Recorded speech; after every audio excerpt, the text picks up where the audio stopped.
My job is super easy. Okay, you do it.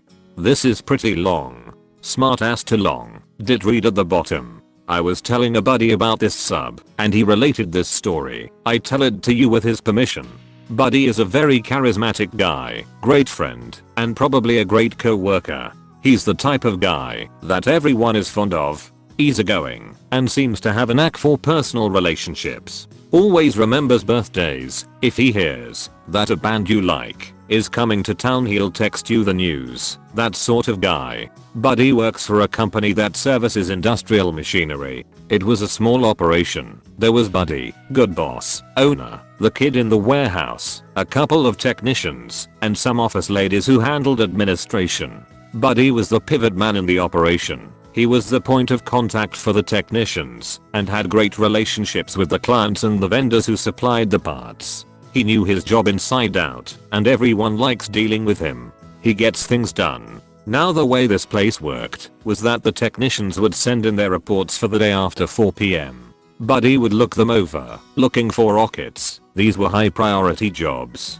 that needed to be done as soon as possible, as opposed to routine maintenance issues. He would then email the kid a list of parts to be picked. Buddy worked 9 AM to 5:30 PM and was on call for emergencies. If a rocket came in after hours, Buddy would email the kid to add it to the morning order. The kid arrived for work at 7 AM and would pick parts orders for the technicians. These would be picked up by a local courier at 9 AM and taken to a depot. There were 2 major industrial areas in town, and the depot wasn't more than a large mailbox and a post office in each area. The technicians could avoid city traffic by going directly to the depots, which were very close to the clients. The couriers would get these boxes to the depots about 9:30. Buddy would schedule a call for the technicians, and when they finished the first call, they would head around the corner to the depot to pick up their parts. Things ran smoothly for years, and then GoodBoss decided he wanted to move on.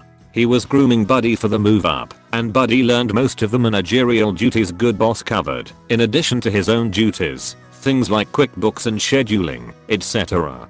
GoodBoss leaves, and Buddy takes over these responsibilities. Again, things run smoothly, until owner tells Buddy that he's getting a new supervisor. Bad boss. This guy came from a sales background, had no experience in operations, and was basically there to help owner bid on big jobs, but his title was operations director, and he was Buddy's new boss. Buddy was angry that he had been denied the chance to move up, which in a small operation doesn't happen often. Add to that the fact that Bad Boss was a jerk, but not a dumb jerk, and quickly figured out that Buddy was a threat, and so the lines were drawn. Bad Boss had it in for Buddy, and Buddy wasn't taking any of his shit. One day Bad Boss comes in about 8:45 and sees Buddy shooting the shit in the coffee room with one of the office ladies and lays into him. "Why aren't you at your desk? I don't pay you to stand around talking.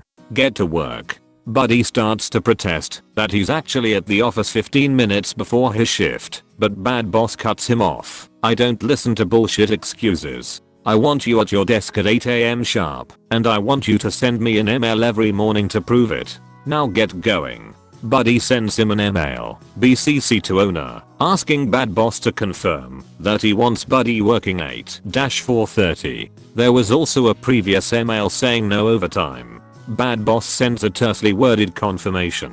Now Buddy comes in just before 8 AM, sends an email right at 8, confirming he's on duty, and BCC to owner. But here's the problem. The technicians send their reports in after 4 PM. Buddy lets it be known on the down low that closer to 4:30, the better. So the parts requests come in at 4:25, and Buddy leaves at 4:30. He doesn't get a chance to review them until 8 the next morning. He sends the order pick to the kid, who doesn't have enough time to assemble the order before the courier comes at 9 AM.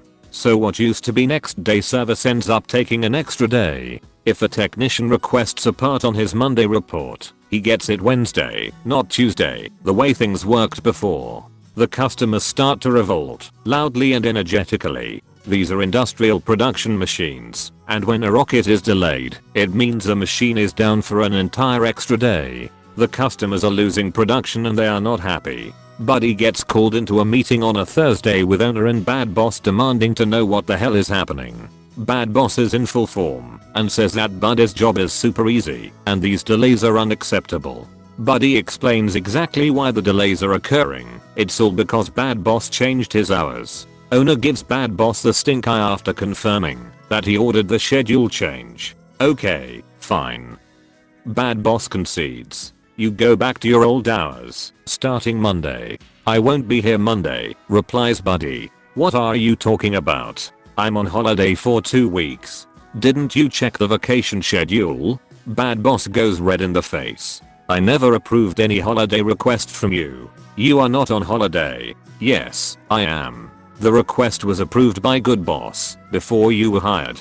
Do you want to see the emails? I don't give a shit. Your holidays are cancelled. Sorry, but my brother is getting married and I'm in the wedding party. I fly out to the Dominican on Saturday. I will be back in 2 weeks. Who have you trained to take over your duties? Asks owner. Well, back in the day GoodBoss would cover.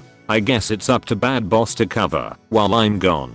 Bad boss is stuck. He can't very well claim that Buddy's job is super easy and then claim later in the same meeting that he can't do it. Oh, my lord.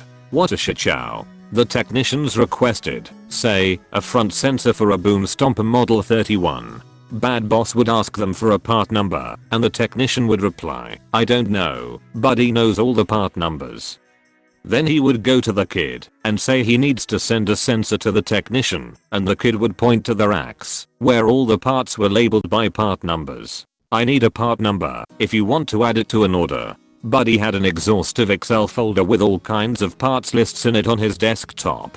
He also had a massive collection of manufacturers' binders on shelves behind his desk. The Excel folder was already named something obscure. Bad boss couldn't find it, so bad boss was forced to look parts up in the binders. No CTRLF in Excel to find a part number for bad boss. Buddy had bookmarks on his Chrome browser for manufacturers and vendors' websites.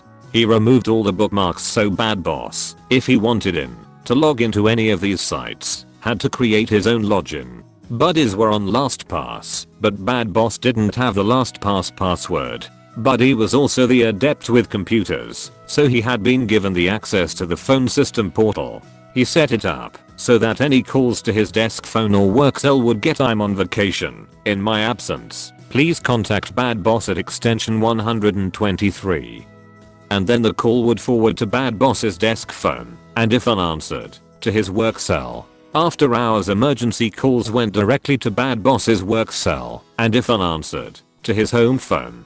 Buddy set up his Outlook with an auto reply that said to contact bad boss and copied owner in. Then Buddy shut off his work phone and took 2 weeks off. Bad boss found out in a hurry that Buddy's job wasn't so super easy after all.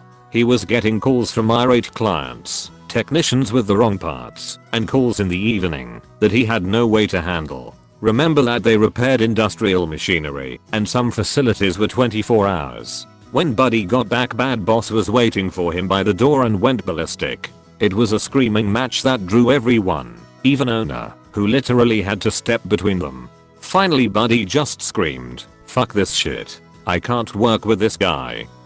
He turned to owner and said, you saw how this place ran when I was doing his job and now you see what it's like when he's doing mine. I'm going back home right now before I do something I regret. So you have a choice to make. I'll come in tomorrow and clean out my desk if this asshole hasn't cleaned out his first. When he arrived on Tuesday, all the staff were grinning and bad boss's office was empty. Owner called him into his office and told him that bad boss was gone and Buddy could get back to work. Nope, said Buddy. His office is empty and I want it. I want his job, I want his pay, I want his perks. I have been here 4 years and you know what I can do. Put me in charge. And that's how Buddy got his promotion.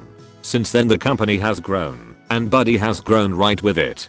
There are now branches in 3 cities, a huge staff, and Buddy is in charge of it all. And he still reminds me when my favorite band is coming to town. TL, Dr. Grow an attention span.